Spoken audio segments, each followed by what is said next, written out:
여러분은 왜 사람들이 결혼한다고 생각하세요? 왜 결혼한다? 사람들이 왜 결혼할까요? 보통 왜 결혼하십니까? 라고 물어보면은 답은 사랑하니까 결혼한다 그래요. 그죠? 뭐 서로 부부싸움 하려고 결혼한다 이런 사람 없어요. 그죠? 서로 막 다투려고 결혼한다 이런 사람 없죠. 근데 그러면은 결혼한 후에 사람들이 다투고 싸우고 이혼하는 일이 벌어지잖아요. 그럼 그런 사람들은 사랑이 변질돼서 그런 걸까요? 아니면은 애초부터 사랑이 아니었는데 둘이 눈 맞아가지고 사랑한다고 착각했던 걸까요? 뭘까요? 도대체 착각했던 걸까요? 변질된 걸까요? 제가 그 두 분 이렇게 만나서 이제 상담을 하다 보면, 부부 두 분을 만나 상담하다 보면은 사랑해서 결혼했다고 하는데 사실 그때는 본인들은 사랑해서 결혼했다고 해요. 근데 사실 사랑 받으려고 결혼한 거예요. 사랑하려고 결혼한 게 아니고 사랑받기 위해서 결혼한 거예요. 이걸 이제 현대인들의 그 결혼관을 노골적으로 노진준 목사님이라는 분이 이렇게 얘기를 했는데, 이렇게 표현했는데, 사람들은 사랑이 아니라 편리함을 위해서 결혼한다라는 거예요. 편리함. 사랑이 아니라 편리함을 위해서 결혼한다. 그래서 둘이 살면은 생활비도 아끼고, 만나고 헤어지는 시간도 줄이고, 그죠? 그리고 외로움도 없고, 가끔은 귀찮기도 하지만 외로움을 없앨 수 있고, 그 다음에 어려움을 함께 헤쳐나갈 수 있을 것 같아서 그게 편리해서 결혼한다는 거예요. 근데 그거를 편리함을 사랑으로 착각한다는 거죠. 그러면 이제 이런 편리함 차원에서 비교해 볼 때, 내가 저 사람이랑 결혼했을 때 편리할까? 득보다 실이 많다고 생각하면 어떻게 한다는 거예요? 결혼을 안 한다는 거죠. 그냥 계속 어떻게 하자는 거예요? 그냥 연인 관계를 지내다가 너랑 나랑 편리가 끝나면 난 다른 사람 편리를 찾을 테니까 너도 다른 사람 편리 찾아 가라. 그래서 비혼주의가 이제 인기라고 합니다. 사귀는 사람 많은데 비혼주의가 인기인 이유가 거기에 있다 그래요. 그러면 우리 성경은 어떻게 결혼을 정의하고 있을까? 성경은 사랑이라는 게 무엇이고 결혼이라는 게 무엇인가 어떻게 정의하고 있을까? 우리가 한번 보자는 거죠. 성경도 사랑해서 결혼하는 거를 권장하죠. 사랑하지 않는데 중매 결혼을 너랑 딱 만나서 결혼해. 이거 아니거든요. 그죠? 물론 그럴 수도 있지만 그거 아니에요. 그러면 성경은 또 결혼 생활할 때 편리함 따지는 거 인정하느냐? 그렇죠. 결혼해서 누가 결혼해서 십자가 지려고 결혼해요. 그죠? 내가 저 인간이랑 결혼해서 십자가를 지고 말리라. 이런 결혼한 사람이 누가 있겠어요? 그러니까 편리함을 거부하지도 않아요. 성경도 그래요. 그런데 성경에서 결혼의 가장 중요한 건 뭐냐? 편리함과 사랑 이상의 것이 있다는 거예요. 우리가 그걸 배워야 된다는 거죠. 성경에서 가장 중요한 결혼의 이유와 목적은 뭐냐? 뭘까요? 여러분 책 한두 권 읽어봤으면 알죠? 부부가 결혼하는 이유는 뭐냐? 둘이 완전해지는 거예요.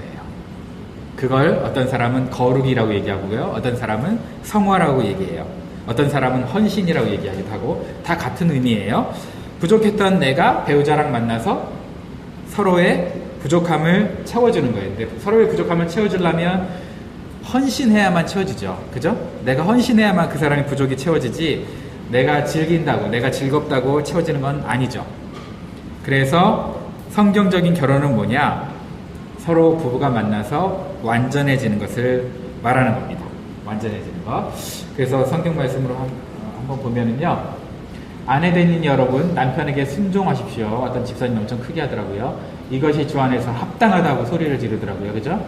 그런데 남편 되는 여러분 할 때는 얘기를 아예 안 하고 아내를 사랑하십시오. 아내를 모질게 대하지 마십시오. 이거 안 읽었어요. 거의. 그죠? 누군지 다 알아요. 우리. 그지? 누군지 다 아는데. 여러분, 첫 부부인 아담과 하와가 딱 만났을 때 아담이 하와를 봤죠. 그러면서 했던 첫 마디가 있어요. 뭐라 그랬을까요? 주일학교 애들한테 물어봤더니 겁나 이쁘다.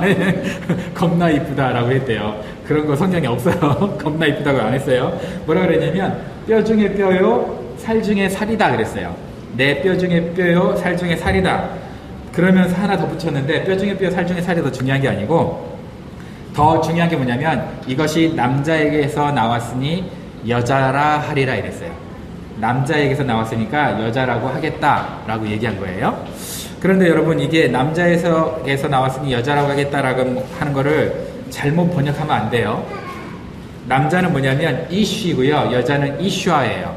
그러니까 이슈에서 나와서 이슈하다. 이게 뭐냐면 여성형, 남성형이다, 여성형이다. 그거예요, 그냥.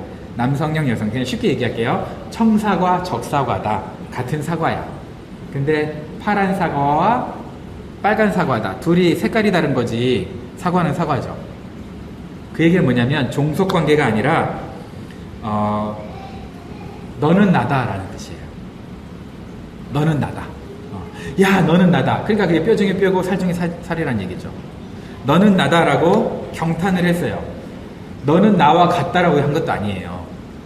무슨 얘기인지 아시겠어요?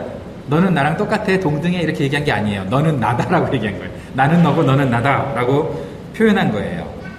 그런데 이제 이걸 잘 모르니까 여자들은 남자들한테 요즘에 뭐라 그래요? 여성들이 남자들만의 세상이라고 뭐 보이지 않는 천장 이러면서 이제 이퀄리티, 동등을 굉장히 요구하잖아요. 이 바보예요. 왜냐면 요구하지 않아도 원래 동등한 관계예요. 그럼 남자들이 그걸 지키지 못한 건 맞느냐? 지키지 못해서 세상이 이렇게 됐느냐? 그건 맞아요. 그죠? 남자들이 여자들이 동등하게 대우하지 않은 것도 있겠죠. 그런데 여자들이 그렇다고 우리 동등하게 대해주세요. 그래서 이퀄리티를 요구하는 건 바보짓이에요. 왜냐하면 역할이 다른데 이퀄리티를 요구하는 순간 다른 역할을 요구하는 게 아니라 이 남자의 머리가 돼버리려고 하는 그런 성향이 있어요. 그래서 문제라는 거예요. 너는 나다라는 표현은 삼위일체 하나님 뭐라 그랬어요? 자기 이름을 계시할 때 I am that I am, I am who I am. 그 얘기는 뭐냐면 삼위일체 하나님께서 우리는 스스로 있는 자다, 나는 스스로 있는 자다 하면서 삼위일체 하나님이 뭐라고 얘기했어요? 그냥 자기 이름을 여호와로 계시하면서 자기 삼위일체 하나님을 드러낼 방법이 없으니까 나는 나야 라고 얘기한 거거든요. 그죠? 나는 나야. 그런데 여러분 이렇게 생각해 보세요. 나는 나야 라고 말씀하신 그 세 분이 전 성경을 걸쳐서 자기의 동등함을 주장하려고 싸우시는 거 봤어요? 그런 적 없어요. 성부 하나님이 성자 예수님한테 서운해한 적 봤어요? 없어. 성령 하나님이 성부 하나님한테 서운하다 한 적 있어요? 없어. 왜 그럴까요? 정말 완벽한 한 분이시니까. 그게 나는 나다의 의미예요. 그런데 이게 안 되니까 뭐라는 거예요? 여자가 남자한테 동등함을 강요하고 요구하는 거죠. 남자도 그거를 이해를 못하고 그렇게 대해주지 못하는 그런 비극이 발생하는 거죠. 너는 나다라고 했는데 부부는 싸우는 거예요. 왜 싸울까요? 너는 내가 아니니까 싸우는 거예요. 그죠? 너는 나라면 싸우겠어요, 부부가? 그럼 너는 내가 아니라는 건 다시 말해서 뭐예요? 성경적으로 보면 서로 헌신하기 싫다는 거예요. 여러분, 내가 헌신하고 싶어 죽겠는데 왜 내 헌신을 안 받아줘? 라면서 싸우는 부부 봤어요? 없어요. 그죠? 내가 순종하고 사랑하고 싶은데 저 사람이 순종하고 사랑하는 걸 안 받아줘서 싸우는 부부는 없다는 거예요. 남편은 왜 이렇게 순종을 안 하냐라고 말하면서 싸우는 거고, 아내는 왜 이게 사랑이냐, 이따구가 사랑이냐, 이게 사랑하는 거냐. 그래서 싸우는 거잖아요. 그래서 부부는 사실 순종과 사랑을 통해서 예수님을 닮아가도록, 그게 완전해지는 거죠. 닮아가도록 디자인되어 있는데 그게 싫은 거예요. 여러분, 순종과 사랑 많이 봤죠? 우리는 순종과 섬김으로 바꾸긴 하지만 순종과 사랑, 누구의 성품이죠? 예수님의 성품이죠. 그죠? 예수님의 그 많은 성품 중에 요약을 하면 순종과 섬김, 순종과 사랑으로 볼 수 있어요. 우리가 이 순종과 사랑을 통해서, 부부가 서로 순종하고 사랑을 통해서 그럼 누굴 닮아간다는 거예요?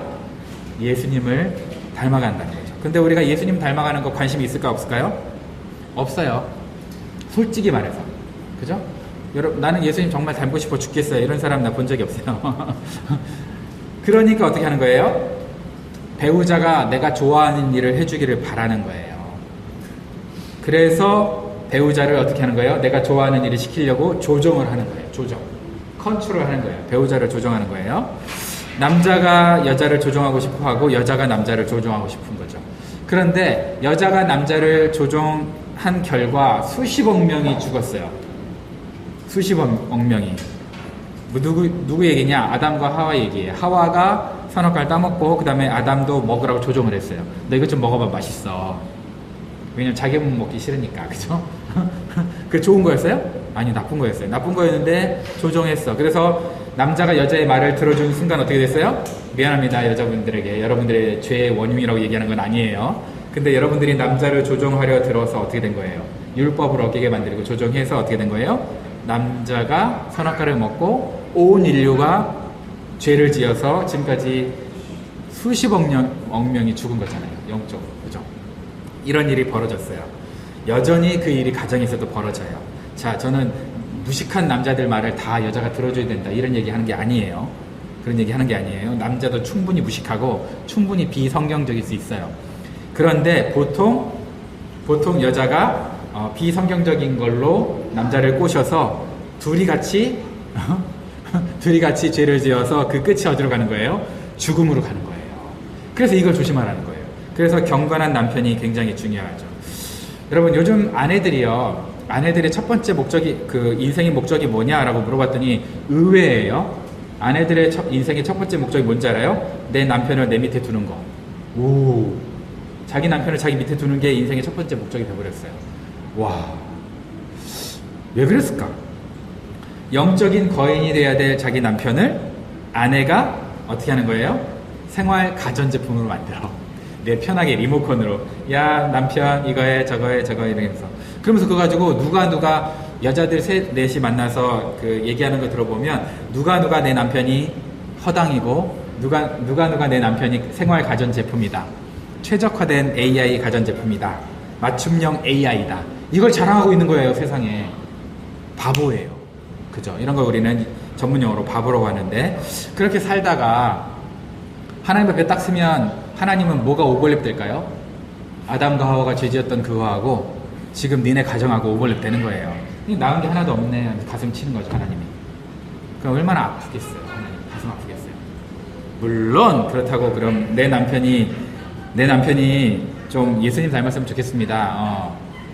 그렇지 못하니까 문제가 되겠죠. 항상. 그죠?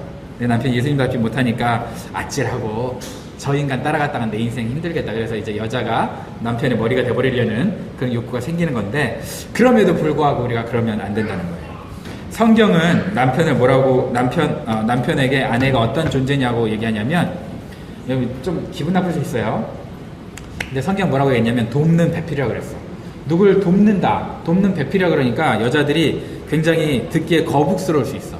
나 이런 말 듣기 싫은데? 근데 우리가 한번 진짜 생각해 보자고요. 무식하게 생각하지 말고 진짜. 여러분, 어떤 사람이 아파요. 병원에 갔어요. 환자가 돼서 병원에 갔어요. 그러면 병원에 갔을 때 의사가 환자를 돕죠. 그럼 의사가 바보예요, 또라이예요, 똘추예요, 아니면은 의사가 돕는 좋은 손길이에요? 좋은 손길이잖아요. 근데 이렇게 생각을 안 해요. 그죠? 자, 학생이 공부를 하는데 교사가 있어요. 교사가 돕는 존재예요, 군림하는 존재예요? 돕는 존재죠. 그런데 교사가 도우면서, 내가 저런 학생들을 도우면서 자격지심이, 내가 이렇게 도우라고 내가 이런 교사를 하는 거 아닌데, 그렇게 자기 자격지심하는 교사 있을까 없을까요? 그런 교사가 있으면 때려쳐야죠. 무식한 교사죠. 그죠? 그런데 아내들은 그래요. 아내들은 돕는 배필이래. 우리 남편을 도와야 되는데 내가 왜 도와야 돼? 왜 그렇게 생각할까요? 종속적인 관계를 생각해서 그래요. 돕는다는 걸. 이런 종속적인 관계가 아니잖아요. 몸이 건강해지도록 돕는 의사, 그 다음에 정말 잘 배우도록 공부할 수 있도록 학습을 돕는 교사, 그분들이 돕는 분들이잖아요. 근데 그분들이 얼마나 중요한 역할을 하고 있어요. 도움으로 상대방을 완전하게 해주는 거잖아요. 근데 여기부터 빈정이 상하니까 내 남편을 도와주지 않으려는 마음이 생기니까 이제 어떻게 되는 거예요? 컨트롤하려고 들고, 그러다 보니까 어떻게 돼요? 비성경적인 모습으로 부부가 살아가게 되는 거죠. 여러분, 성경적으로 건강한 모습은 뭘까? 둘이 정말 그리스도를 완전히 닮아가게 하는 거거든요. 그럼 두 사람이 그리스도를 닮아가게 하려면 어떻게 될까요? 성경에 나와 있잖아요. 남편은 아내를 사랑하고 아내는 남편에게 순종해야 된다는 거예요. 순종해야 된다는 거예요. 이게 결혼에 하나님께서 디자인하신 목적이죠. 그렇게 하면 누구 닮아가는 거예요? 예수님을 닮아가는 거죠. 예수님을 어떻게 닮아가는 거예요? 완전하게 닮아가는 거죠. 예수님을 거룩하게 닮아가는 거죠. 그래서 여러분, 모든 성경적인 그 결혼관을 갖고 있는 책에는요, 결혼의 목적을 행복이라고 얘기하지 않습니다. 근데 행복이라고 얘기하지 않는데도 그걸 공부한 사람들이 결혼의 목적이 행복인 줄 알아요. 그럼 결혼의 목적이 행복이 아니라 그럼 불행이냐? 그건 아니죠. 당연히. 그럼 결혼의 목적이 행복이 아니면 뭐냐? 결혼의 목적은 거룩입니다. 그래서 팀 켈러, 존 비비어 이런 사람들이 결혼의 목적을 뭐라고 얘기하냐면 거룩합니다 라고 얘기했거든요. 그런데 사람들은 배우면 뭐해? 배운 대로 안 살아. 결혼의 목적은 행복이야. 내가 행복하면 돼. 그래서 상대방을 어떻게 하라는 거예요? 하려고 하는 거예요? 자꾸 컨트롤하려고 그래요. AI 로봇으로 만들려고 그러는 거예요. 그래서 우리 가정이 지금 싸우는 거예요. 결혼의 목적은 내 배우자를 도와서 순종하고 사랑해서 어떻게 하라는 거예요? 예수님의 모습으로 서로가 닮아가는 거예요. 제가 어떤 부부를 만났는데 내가 봐도 이 부부는 아내가 더 영적으로 성경적이고 더 뭔가 리더십이 있고 좋아. 그런데 이 아내가요 얼마나 지혜롭냐면 남편을 그렇게 세워줘요. 우리 그래도 우리 집안의 머리는 남편이기 때문에 성경이 그렇게 얘기했으니까 우리 집안의 머리는 남편이기 때문에 우리 남편을 세워줍니다. 이렇게 하더라고. 야 대단해. 정말 좋은 부부더라고요. 그리고 그 남편은 내가 봐도 좀 모질이야. 모자라. 진짜 모자라. 진짜 모자라요. 지워받고 싶어요, 그냥. 제가 말했던 아까 전에 큐티에서 얘기했던 누구, 그 사람이거든요? 그 사람인데, 진짜 지워받고 싶어. 지워받고 싶은데도 남편이라고 아내가 그렇게 해주니까요, 세워가니까 그래도 질서를 잡아가더라고요. 좋아요, 그래서. 여러분, 좋은 환경이나 소유로 부부가 행복한 게 아니에요. 그죠? 내가 내 남편을 AI 로봇으로 편리한 청소기로 만든다고 내가 행복을 누릴 수 있는 게 아니에요. 진정한 행복의 원천은 뭐냐? 말씀대로 사는 거예요. 복음대로 사는 거예요. 말씀하신 대로 사는 거예요. 내가 순종하고 아내는 순종하고 남편 아내를 사랑하는 거예요. 여러분 환경, 소유 이런 걸로 여러분 절대 행복하지 않습니다. 잠시 행복감을 느끼기는 해줄 수 있겠죠. 여러분 뭐 셀폰 좋은 거 사면 행복하잖아. 2, 3일은. 그죠? 머리 좀 깎으면 한 달이는 뭐 행복하다 그러더라고요. 그리고 뭐 결혼하면 뭐 영국 속담에는 결혼하면 행복하고 한 달간 행복하고 싶으면 결혼을 해라. 왜 한 달인지 모르겠어요. 한 달간 행복하고 싶으면 결혼을 해라. 그 다음부터는 지옥을 맛보는 거예요. 그 다음은 지옥을 맛보는데 영국 속담에 그래요. 그런데 그런 행복감은 이내 곧 사라지죠. 그럼 뭐가 우리를 행복하게 만드느냐? 재물이 아니고 소유가 아니고 결혼이나 이런 상태가 아니고 결국은 복음이에요. 하나님 말씀대로 살아갈 때 행복하다는 거예요. 이걸 인정하는 게 너무나 힘든 거죠. 요즘 세상에. 그죠? 말씀대로 순종하며 살라고, 사랑하며 살라고, 이게 힘든 거예요. 그런데 복음은, 하나님 말씀은 우리의 삶을 변화시켜요. 그리고 부부의 관계의 수준을 높여줘요. 그래서 몸이 점점 건강해지면서 서로 순종과 사랑을 통해서 어떻게 돼요? 복음의 열매를 맺히는 거예요. 그래서 우리가 말씀을 묵상하고 말씀대로 순종하고 살라는 거예요. 제가 작년에 오늘 설교 제목이 소세지예요. 먹는 소세지가 아니고 어이가 아니고 아이였어요. 그죠? 왜 소세지로 했냐면 소세지 기억나요? 작년에 똑같은 부부주의를 제가 설교했는데 소세지 소가 뭐였어요? 소통하라. 기억나요? 소통하라 했어요. 새로운 거 같이 하라. 지는 뭐예요? 그랬더니 어떤 분이 지랄하지 마라? 그게 아니에요. 소세지, 소통하라, 새로운 거 하라, 지금 하라였어요. 지금 하라. 미루지 말고 지금 하라였는데 부부간 소통이 어떻게 가능할까요? 자, 소세지 때 소통 어떻게 가능할까요? 영적으로 먼저 소통이 돼야 돼요. 영적 모국어가 같아야 돼요. 영적 모국어. 같은 언어를 사용해야 돼요. 그 얘기는 뭐냐? 부부가 하나님을 바라보고 주님 바라보고 영적인 말, 영적인 언어로 대화를 해야 되는데 자꾸 영적인 언어가 아니니까 하나님을 기쁘시게 하는 언어가 아니니까 어떻게 소통이 안 되는 거예요. 그래서 영적 언어로 소통하려면 부부가 예수님을 더 사랑하고 예수님 안에 있어야 돼요. 그죠? 그리고 그럼 새로운 건 어떤 새로운 걸 하라는 걸까요? 새로운 여행 가라 그랬어요. 작년에는요. 그런데 새로운 것 함께하고 새로운 여행 가는 거 좋은데 지금 오늘 제가 말씀드리고 싶은 거는 뭐냐? 부부가 새롭게 섬기라는 거예요. 교회 안에서 새로운 영역에서 섬기는 거예요. 성경 공부 같이 하고 교회에 있는, 그죠? 여러분 성경 공부 교회에 있는 성경 공부 해야 돼요. 교회 밖에 있는 성경 공부 하다 보면 신천지로 빠져요. 큰일 나요. 교회 밖에 있는 성경 공부 하지 마세요. 교회 안에 있는 삶 공부 함께 하고, 함께 선교회도 동참해보고, 함께 주일학교 섬기고, 예배팀 섬기고, 이렇게 섬길 수 있는 걸 여러분 찾아보라는 거예요. 함께 친교도 섬기고, 그러라는 거예요. 그럴 때 새로운 것을 할 수 있어요. 무엇보다도 지금 하라 그랬어요. 미루지 말고 지금 하라. 부부가 지금 하는 거예요. 여러분, 그 큐티 하면서 큐티의 그 성품적인 적용, 그 다음에 행동적인 적용 한다 그랬잖아요. 그 성품과 행동의 적용을 내일 할 거, 모레 할 거, 이번 주에 할 거, 한 달 후에 할 거를 적용하면 안 돼요. 오늘 당장 할 거 적용해야 되는 거예요. 그래서 지금 하는 거예요. 지금 하는 습관을 들여야 돼요. 내심 자녀 다 키우고 내가 한 달 후에 하겠습니다. 뭐 1년 후에 하겠습니다. 그런 분들이 있어요. 그럼 늦어요. 늦어. 그래서 옛날 어른들은 어떻게 하냐면 자녀를 등에 업고 품에 안고 했어요. 그냥 손 붙잡고, 그죠? 그래서 마음에 감동을 주시면 자녀가 클 때 내가 하겠다 그러면 안 돼. 다 커서는 더 못해. 그리고 크잖아요. 자녀가 방해하지 말라고. 근데 방해하지 못할 때, 지금 손 붙잡고 내가 품에 안고 등에 업으면 방해하잖아요. 울고 막 그러잖아요. 아니요, 그거 방해하는 거 아니에요. 그게 배우는 거예요. 엄마가 그렇게 섬기는 걸 배우는 거예요. 아빠가 그렇게 섬기는 걸 배우는 거예요. 그래서 부모가 하나님과 교회를 섬기는 모습을 품 안에서, 등에서, 손 붙잡고 옆에서 보면서 배우는 거예요. 그게 지금 하는 거예요. 그래서 소세지, 기억나시죠? 소통하시고, 영적 소통해야 돼요. 영적 모국어 같아야 돼. 언어가 같아야 돼. 부부가 왜 싸우느냐? 언어가 달라서 싸워요. 그죠? 영적 언어가 아니야. 그러니까 싸우는 거죠. 한 사람 코리안하고 한 사람 영어 해봐. 소통이 되겠어요? 근데 두 사람이 모두 하늘 언어를 얘기해봐요. 그럼 소통이 되겠죠. 그리고 새로운 것 하는 거예요. 새로 섬기는 거예요. 그리고 지금 섬기는 거예요. 지금 하는 거예요. 그래서 오늘 소세지 2라고 제목을 붙였어요. 소세지 2. 자, 오늘 본문에서 남편에게 아내들로 하여금 남편에게 순종하라고 명령합니다. 이것이 합당하대요. 이게 합당하다는 얘기는 뭐냐면요, 이게 남편이 그 특혜 자리를 누리고 군림하라고 있는 게 아니에요. 이거는 책임 관계예요. 책임 관계. 그죠? 책임 관계라서 이게 좀 말이 어려운데, 책임지는 자리니까 가족 구성원들이 책임 잘 질 수 있도록 도와주라는 거예요. 이게 막 이렇게 흔들고 저렇게 흔들고 저렇게 흔들면은요, 이 책임지는 사람이 헷갈려. 헷갈려서 책임을 잘 못 져.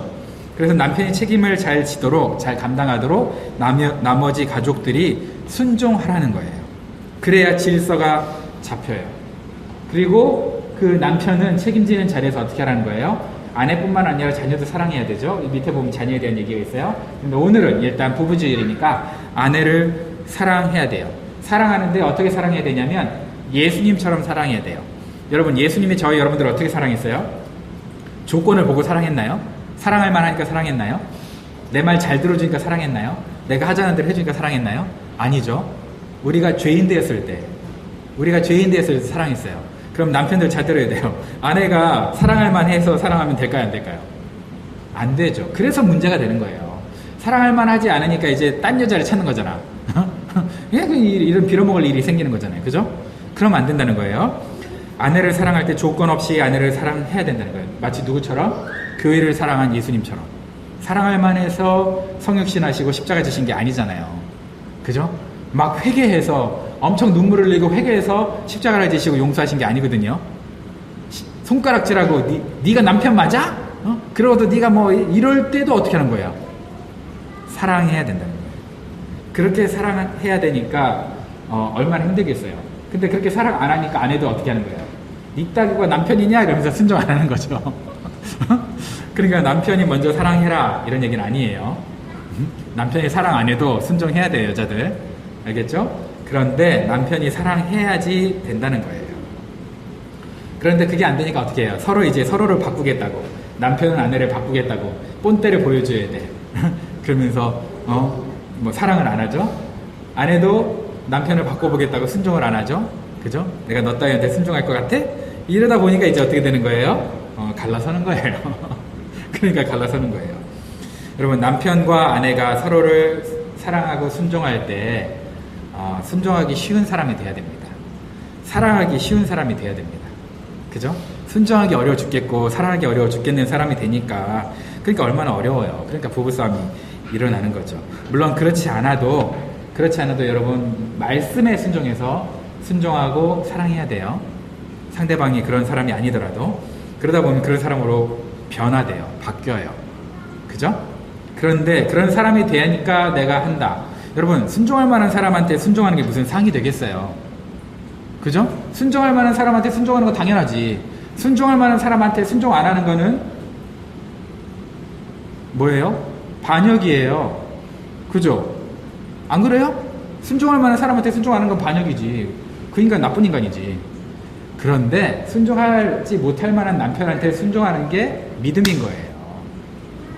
그렇지 않아요? 자, 거꾸로 사랑할 만한 아내한테 사랑하는 거, 야, 사랑할 만한데 사랑 안 하는 건 미친놈이죠. 그죠? 사랑할 만한데 사랑하지 않는 건 미친놈이야. 근데 사랑할 만한 마음이 들어가지고 사랑하는 것도 그건 자연스러운 거지 엄청난 것도 아니야. 딱 눈 비비고 일어난 아내의 모습 봤더니 너무 사랑스러워. 나에게 인생을 걸어준 그 아내가 너무 사랑스러워. 그래서 사랑하는 거 당연한 거 아니에요? 그게 무슨 상 받을 일이야? 당연한 거 가지고. 그죠? 그런데 얼굴 막 쥐어받고 싶고 막 때려부리고 싶어. 그런데 사랑하는 거 이게 상 받을 일이죠. 이게 상 받을 일이죠. 그죠? 근데 다 동물적으로 살아요. 순종할 만한 마음이 들 때만 순종하고요. 사랑할 만하니까 딱 봤을 때 사랑의 감정이 밀려올 때만 사랑하고. 그러니 부부가 성장이 있어요? 없지. 그죠? 그러니 부부관계에 성장이 없는 거예요. 그래서 안타까운 관계가 되는 거예요. 그 안타까운 관계가 되니까 이제 중년이 되면 어떻게 돼요? 사람들이. 그래서 반려동물을 키워요. 애완동물을. 왜? 내 남편이 해주지 못하는 사랑을 나에게 해주거든. 경청해주거든. 계속. 입 닥치고 같이 드라마 봐주거든. 그죠? 반려동물은 내 옆에 딱 있으면 쓰다듬으면서 내가 드라마 볼 수 있거든. 마찬가지예요. 내 아내는 나를 반겨주지 않는데 문 삐삐삐삐 하고 들어오자마자 뭐예요? 강아지가 막 달려가지고 막 꼬리치면서 하라하라 이러거든. 그지? 아내는 나를 뭘로 봐? 개, 돼지로 보는데 강아지는 나를 뭘로 봐? 주인으로 보잖아요. 그래서 막 하니까 그래서 뭘 키우는 거예요? 그래서 찰리를 키우는 거예요. 그죠? 그러니 얼마나 힘들어요. 그래서 찰리를 키우는 거예요. 그래서 뚜뚜를 키우는 거예요. 그러면 될까 안 될까요? 되죠. 왜 안 돼요? 되는데 그래도 되는데 그게 서로 남편과 아내 사이에 그런 반가움과 꼬리침과 그런 게 있어야 되지 않겠어요? 경청과 의지함과 이런 게 있어야 되지 않겠어요? 그죠?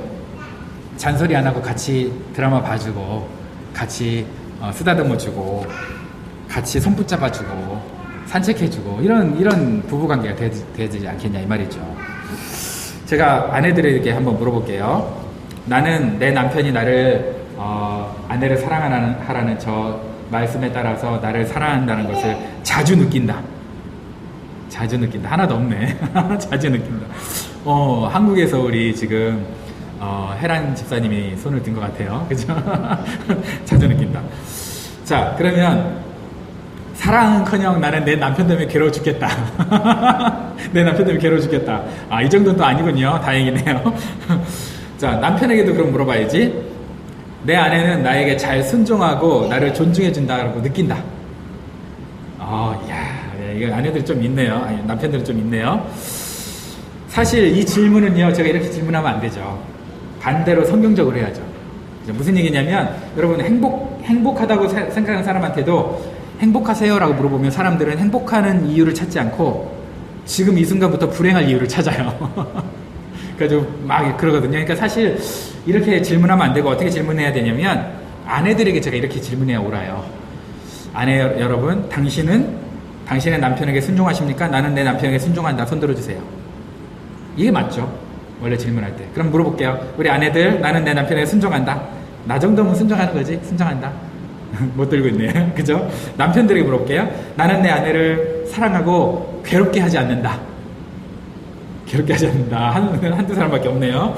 다 그럼 남편들이 지금 아내를 괴롭게 하고 있네. 그치?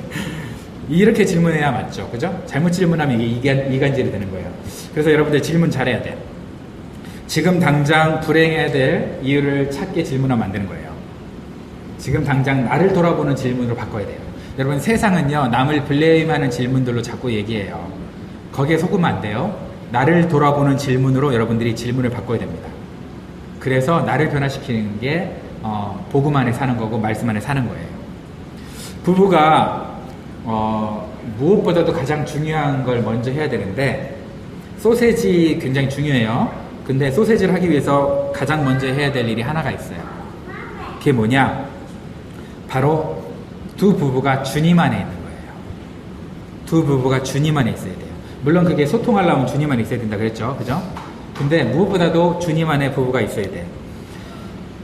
무엇보다도 남편도 마찬가지고요. 아내도 마찬가지고 누구의 사랑을 깊이 깨달아야 되냐면 십자가의 사랑, 예수님의 사랑을 반드시 먼저 깨달아야 돼요. 왜냐하면 인간 안에는 우리의 영혼 안에 구멍이 뻥 하고 뚫려 있는데 그 뻥 하고 뚫려 있는 구멍을 누구만 채울 수 있냐면 예수님만, 하나님만, 성령님만 채울 수 있는 그 영적 공간이 있어요. 거기를 누구로 채워야 될까요? 예수님으로만 채워야 완전해져요. 하나님으로 채워야 완전해지고 성령님으로 채워야, 복음으로 채워야 완전해지거든요. 근데 이게 안 채워지면 배고픔을 느끼게 돼 있어요. 근데 이게 결혼으로 채운 거야. 결혼하면 이게 채워질 줄 알고. 결혼을 채웠는데 결혼으로 채워져요? 안 채워져요? 채워지는 것 같다가도 안 채워져. 그러니까 이제 누구한테 블레임을 해요? 이거를 안 채워지니까 남편에게, 아내에게 블레임을 해요. 배우자에게 채워보라는 거야. 이거는 부당한 요구예요. 왜? 절대 아무리 해도 안 채워지거든. 정말 잘해줘도 안 채워지거든요. 근데 그걸 배우자가 채우라고 요구하니까 힘들죠. 주님 십자가 사랑으로만 채워야 하는 그 빈자리를 배우자한테 채워봐 라고 얘기하는 순간 여러분이 공정거래법을 위반하는 거예요. 왜? 상대는 절대 채울 수가 없거든. 아무리 잘해도 채울 수가 없거든. 그래서 서로가 어떻게 해야 돼? 서로가 주님 사랑으로 만족할 수 있도록, 채울 수 있도록 도와줘야 돼요. 그래서 부부가 제일 먼저 해야 되는 건 뭐냐? 배우자에게 사랑을 요구하기 전에 먼저 하나님의 사랑으로 가득 찰 수 있도록 도와줘야 돼요. 그래서 제가 청년들이 가끔 결혼하기 전에 예수님 안 믿는 청년 딱 왔는데 눈이 맞아버리는 경우가 있어요.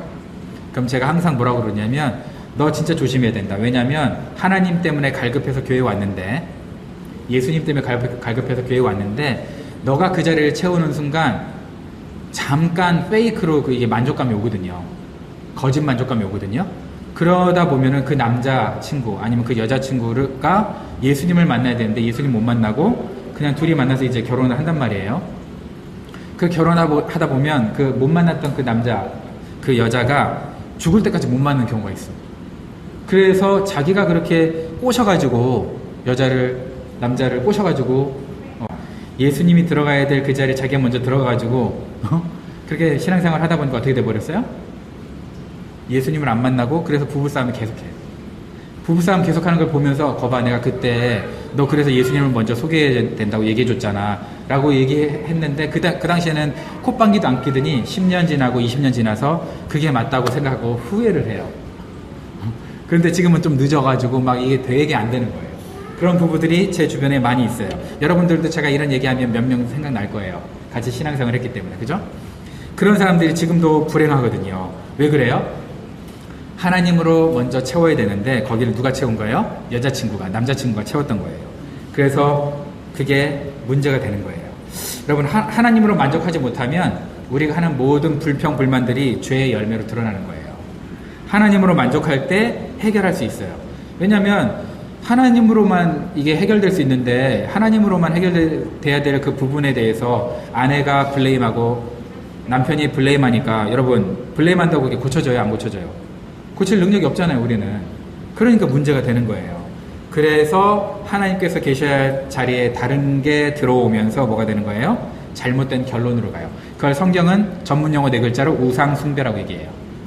그래서 우리가 계속 우상숭배하니까 문제가 되는 거예요. 예수님을 영접하고 복음으로 살아가야 되는 거죠. 그래서 원인은 뭐냐? 내 남편이 잘못된 게 아니에요. 내 아내가 잘못된 게 아니에요. 그는 최선을 다하고 있어요. 그녀도 최선을 다하고 있어요. 그럼 뭐가 잘못된 거냐? 내가 잘못된 거야. 내가 예수님의 사랑을 깊이 경험하지 못했기 때문에 그런 거예요. 그래서 이 원인을 파악하고 치료를 해야 되는데 서로 예수님을 알아가도록 도와줘야 되는데 그거를 못하니까 어떻게 돼요? 일단 덮어놓자. 그래, 우리 싸우지 말고 덮어놓자. 근데 가라앉은 것 뿐이야. 다시 싸우면 뭉게뭉게 피 올라와. 그죠? 뭉게뭉게 피 올라오니까 어떻게 돼요? 부부가 전쟁이 시작되는 거죠. 그래서 부부가 전쟁하지 않으려면 주님 안에, 복음 안에 먼저 있어야 됩니다. 여러분, 부부는 주님 안에 있습니까? 복음 안에 있습니까? 제가 칼럼에서 살짝 언급했지만, 여러분, 복음 안에 있는 사람들의 가장 중요한 특징이 뭐냐, 열매가 뭐냐, 간증거리가 생기는 거예요. 여러분, 부부가 살면서 간증거리 있어요? 부부가 살면서 신앙적으로 우리 부부는 이렇게 하나님 섬깁니다. 하나님의 사랑을 경험합니다. 오늘도 새롭게 살아갑니다. 오늘도 내 아내를 사랑하고 내 남편에게 순종합니다. 이런 간증거리가 있어요? 그런 추억거리가 있어야 돼요. 그게 바로 부부가 하나님 안에, 복음 안에 있다는 증거예요. 부부가 그렇게 복음 안에 있으면 간증거리가 열매로 급작스럽게 생기진 않더라도 조금씩 간증거리가 있는 거예요. 여러분, 이렇게 한번 생각해 볼게요. 우리가 뭐 죽음을 생각하진 않지만, 내 남편이 만약에 죽어요. 내 아내가 죽어요. 죽었을 때 남편이 먼저 떠나보낸 아내를 향해서, 아니면 아내가 먼저 떠나보낸 남편을 향해서 MSG를 안 치고 교회에서 이렇게 이제 내 남편이 이런 사람입니다. 내 아내는 이런 사람이었습니다. 라고 얘기해 줄 때 하나님 안에서 믿음으로 승리하고 결단했던 것들이 그래도 있어서 그걸 얘기해야 되잖아요. 그죠? 그런 것들을 얘기할 수 있어야 되는데, 우리 남편은 가정적이었고요. 너무 추상적이야. 가정적인 게 도대체 어떻다는 거야? 나를 사랑해줬고요. 그래, 뭐 어떻게 사랑해줬다는 건데. 그죠? 그게 추상적인 말로만 그냥 넘어가고 은근슬쩍 넘어가서 하는 인생이라면 너무나 안타까운 인생 아니겠어요? 구체적인 뭐가 있어야 되지 않겠어요? 내 남편은 이런 일이 있었는데 이렇게 결단하고 이렇게 살았던 사람이에요. 하나님이 그것 때문에 너무 고마워서 두 팔 벌려 환영하고 있을 거예요. 그렇게 얘기하는 게 있어야 될 거 아니에요. 내 아내는 이런 여자였는데 이렇게 해가지고요. 이때 나는 이렇게 하고 싶었는데 믿음으로, 말씀으로 이렇게 하자고 나를 격려해줬던 사람이에요. 그래서 이렇게 결단해서 우리는 하나님 앞에 설 때도 부끄럽지 않아요. 라는 그런 간증거리, 추억거리가 있어야 되잖아요. 근데 부부가 서로가 자기를 만족시켜주지 않는다고 입 삐죽거리면서 삶의 간증은 없고 맨날 입만 삐죽거리고 나 좀 채워줘봐 라고 그렇게 부부싸움을 해왔다면, 그러다가 주님 앞에 섰다면 아찔하지 않아요? 니네 그러려고 결혼했냐? 이러면 아찔하잖아요. 그죠? 그러니까 우리가 어떻게 해야 되겠어요? 우리의 영혼의 뿌리를 내리는 복음으로 우리가 부부가 순종과 사랑할 수 있도록 복음을 먼저 깊이 우리가 경험해야 된다는 거죠. 그 복음이 남편으로 하여금 아내에게 사랑을 할 수 있도록 힘을 줍니다. 그 복음이 아내로 하여금 남편에게 순종할 수 있도록 능력을 주는 거예요. 복음 없이는 우리가 이렇게 못하는 거예요. 여러분, 빈자리에 복음이 있어야 돼요. 복음을 묵상하고 복음대로 살려고 여러분들이 결단할 때 아까 말씀드렸던 소통이 가능하고, 영적 모국어를 같이 쓰는 소통이 가능하고요. 새로운 섬김이 가능하고요. 지금 할 수 있어요. 그거 안 하면 못하는 거예요. 사랑하는 우리 부부들에게 복음이 먼저 여러분의 가정 안에 뿌리내리기를 바랍니다. 여러분의 결혼 생활에 복음이 먼저 뿌리내려서 복음 위에 여러분의 가정이 세워지기를 바랍니다. 그런 인생 되시기를 주님의 이름으로 축원합니다.